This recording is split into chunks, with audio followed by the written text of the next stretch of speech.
How to turn off navigation button on vibration. Hi everybody, welcome back to our channel. In this video, I'll be showing you the procedure to turn off navigation button vibration.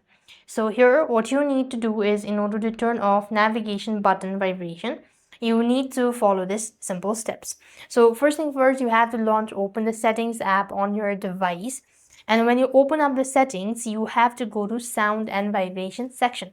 So when you go to the sound and vibration section, you want to scroll down a bit, and now then you have these vibrations, or you just need to simply go to system sound, or you could go to vibration and haptics.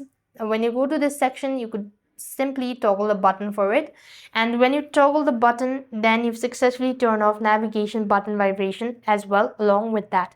So that is how you could turn off navigation button. I hope the video was helpful. Make sure to like, share and subscribe. Thank you for watching. See you in the next video.